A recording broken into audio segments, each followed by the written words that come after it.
پاکستان کے ballistic missile programme میں مبینہ تعاون کا الزام، امریکہ کا 4 پاکستانی کمپنیز پر پابندیاں لگانے کا اعلان۔ ترجمان امریکی محکمہ خارجہ میتھیو ملر کا کہنا ہے امریکہ پابندیوں کے لیے 4 اداروں کو نامزد کر رہا ہے، ان میں اختر اینڈ سنز ایفیلیٹس انٹرنیشنل اور روک سائیڈ انٹرپرائزز شامل ہیں۔ پاکستان نیشنل ڈیولپمنٹ کمپلیکس پر بھی پابندی عائد، تباہی پھیلانے والے ہتھیاروں یا ان کی ترسیل کے ذرائع پر کارروائی کی جائے گی۔ نیشنل ڈیولپمنٹ کمپلیکس نے میزائل پروگرام آگے بڑھانے کے لیے اشیاء حاصل کی، دیگر کمپنیز نے میزائل پروگرام کے لیے آلات کے حصول میں سہولت فراہم کی۔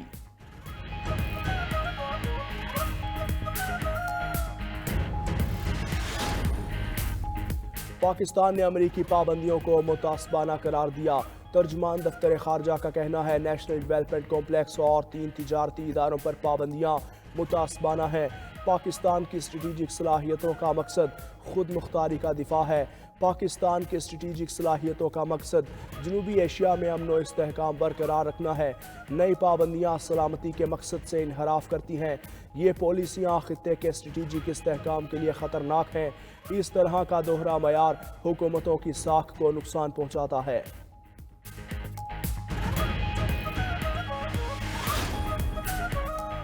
قاہرہ میں وزیر اعظم شہباز شریف کی انڈونیشیا کے صدر پرابو سوبیانتو سے ملاقات کے دوران دونوں رہنماؤں میں باہمی دلچسپی کے امور پر تبادلہ خیال، سیاسی، تجارتی اور اقتصادی امور کے علاوہ کثیر الجہتی فورمز پر تعاون پہ بھی گفتگو۔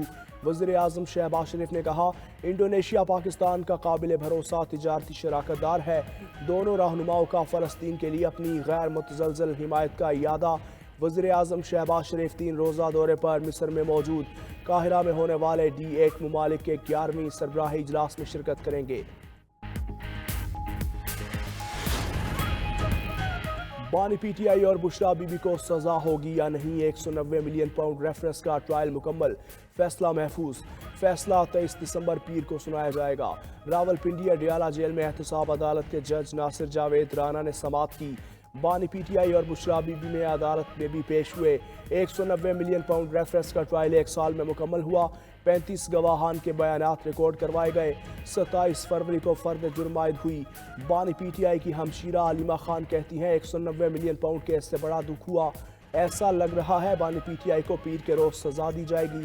پاکستان کے بچوں کے لیے کام کرنے والے کو جیل میں ڈال دیا، حکومت نے مطالبات نہ مانے تو اتوار سے اوورسیز پاکستانیوں کو ترسیلات زر روکنے کی کال چلی جائے گی۔ نان فائلرز پر 800 cc سے زائد گاڑیاں خریدنے پر پابندی، حکومت کی نان فائلرز کے گرد شکنجہ مزید سخت کرنے کی تیاری مکمل۔ ٹیکس لا ترمیمی بل 2024-25 قومی اسمبلی میں پیش کر دیا گیا۔ مجوزہ ترمیم کے مطابق نان فائلر مخصوص حد سے زیادہ جائیداد نہیں خرید سکتے، non filer bank account open نہیں کرا سکیں گے، ایک حد سے زیادہ بینکنگ ٹرانزیکشنز نہیں کر سکیں گے۔ نان فائلرز کو موٹر سائیکل، رکشہ اور ٹریکٹر خریدنے کی اجازت ہوگی۔ نان فائلرز پر 800 cc سے زائد گاڑیاں خریدنے پر پابندی ہوگی، حکومت کی نان فائلرز کے گرد شکنجہ مزید سخت کرنے کی تیاری مکمل۔ ٹیکس لا ترمیمی بل 2024-25 قومی اسمبلی میں پیش کر دیا گیا۔ مجوزہ ترمیم کے مطابق نان فائلرز مخصوص حد سے زیادہ جائیداد نہیں خرید سکیں گے، non filers bank account open نہیں کرا سکیں گے، ایک حد سے زیادہ بینکنگ ٹرانزیکشن بھی نہیں کر سکیں گے۔ نان فائلرز کو موٹر سائیکل، رکشہ اور ٹریکٹر خریدنے کی اجازت ہوگی۔ غیر رجسٹرڈ کاروباری افراد کے بینک اکاؤنٹس منجمد کیے جائیں گے، ایسے افراد جائیداد ٹرانسفر بھی نہیں کر سکیں گے۔ حکومت غیر رجسٹرڈ افراد کی پراپرٹی کاروبار سیل کرنے کی مجاز ہوگی، سیلز ٹیکس رجسٹریشن نہ کرانے پر بینک اکاؤنٹ منجمد کیے جائیں گے۔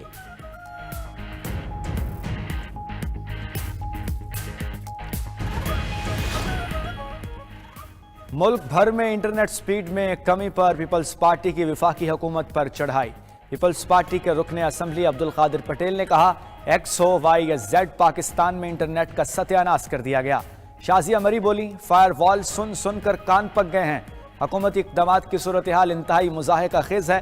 وزیر مملکت آئی ٹی شیزہ فاطمہ کا پیپلز پارٹی کو ایوان میں جواب، کہا انٹرنیٹ بند کرنے کا شوق نہیں، ملک کو سائبر حملوں اور ڈیٹا لیک سے بچانا ہے۔ ڈیپٹی سپیکر کا شیزہ فاطمہ کے جواب پر عدم اطمینان کا اظہار، کہا انٹرنیٹ کی سپیڈ ٹھیک نہیں ہے، بہتری کی گنجائش ہے، بہتری آنی چاہیے۔ स्पीकर कौमी असम्बली एयाज सादी की हुकूमत और अपोजिशन को मुज़ाकरात में सहूलत फराहम करने की पेशकश।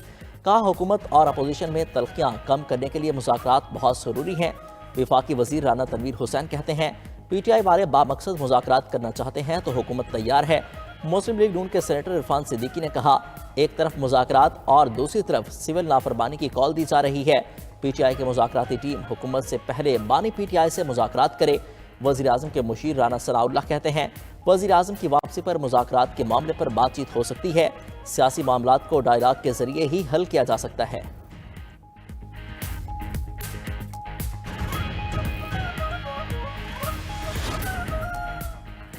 मुल्क में सियासी इस्तेहकाम और तरक्की के लिए बातचीत को तैयार हैं। मुज़ाकरात से ही मसाइल का हल निकलेगा। तहरीक इंसाफ की पार्लिमानी पार्टी इजलास के जारी एलामिये के मुताबिक बानी तहरीक इंसाफ ने मुस्बत सोच के साथ मुज़ाकराती कमेटी तश्कील दी। चेयरमैन PTI बैरिस्टर गौहर ने कहा मुज़ाकरात के लिए किसी के आगे झोली नहीं फैलाएंगे। सरबराह सुन्नी इत्तेहाद काउंसिल साहिबजादा हामिद रजा का स्पीकर की पेशकश का खैर मकदम। का स्पीकर हाउस के कस्टोडियन हैं, उनकी तरफ से पेशकश मुस्बत अमल है। मुज़ाकरात के लिए फिलहाल कोई पेशरफ्त नहीं हो रही।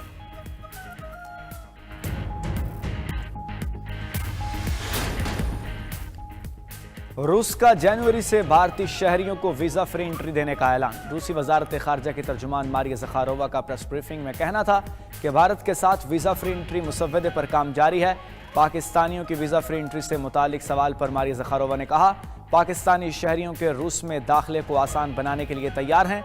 पाकिस्तान के साथ भी बातचीत पर गौर किया जा सकता है।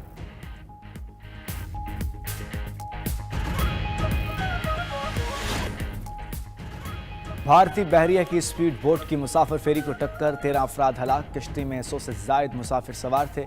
रेस्क्यू ऑपरेशन करके 99 मुसाफिरों को बचा लिया गया। भारतीय मीडिया के मुताबिक हलाक होने वालों में 10 शहरी और 3 भारतीय बहरिया के एहलकार शामिल। लापता अफराद की तलाश के लिए रेस्क्यू ऑपरेशन जारी है।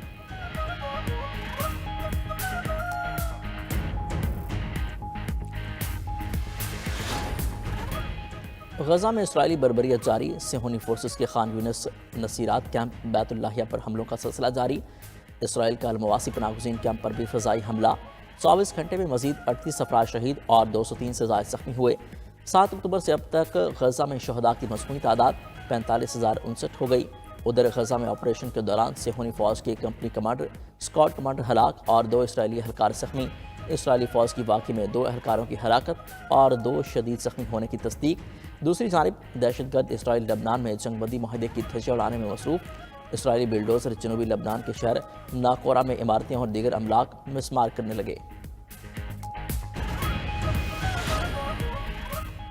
शाम में ईरान और रूस की हिमायत याफ्ता बशार अल असद हुकूमत का खात्मा। अमेरिका, इसराइल और तुर्किया के हमले अब भी जारी। अमेरिकी मीडिया के मुताबिक तीनों मुल्कों की शाम में कार्रवाइयों की मुख्तलिफ वजूहात हैं। अमेरिका को कलम दाइश के दोबारा सर उठाने का खौफ है।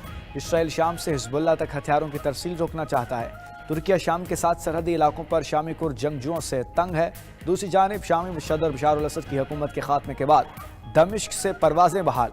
दमिश्क के एयरपोर्ट से पहली परवाज हलब के लिए रवाना हुई। दमिश्क से उड़ान भरने वाले तैयारे में सहाफ़ियों समेत 32 मुसाफिर सवार थे।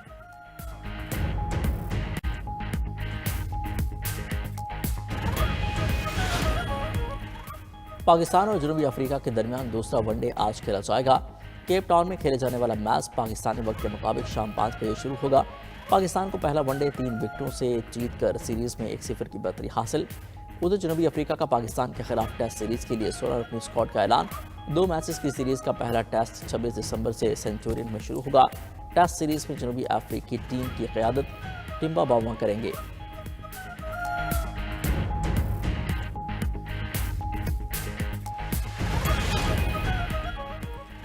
कौमी टीम के साबिक कप्तान बाबर आजम की वनडे के बल्लेबाजों में हुक्मरानी बरकरार। ICC के वनडे, टेस्ट और T20 प्लेयर्स की रैंकिंग जारी।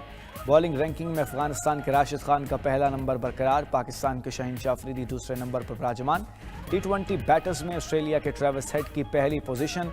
वेस्ट इंडीज के अकील हुसैन 3 T20 के नंबर 1 बॉलर बन गए। टेस्ट प्लेयर्स में इंग्लैंड के जो रूट का पहला नंबर, हैरी ब्रोक एक दर्जे तनज़्ज़ुली के बाद दूसरे नंबर पर आ गए। बॉलर्स रैंकिंग में भारत के जसप्रीत बुमराह का पहला नंबर बरकरार। पाकिस्तान के नुमान अली 10वें नंबर पर मौजूद।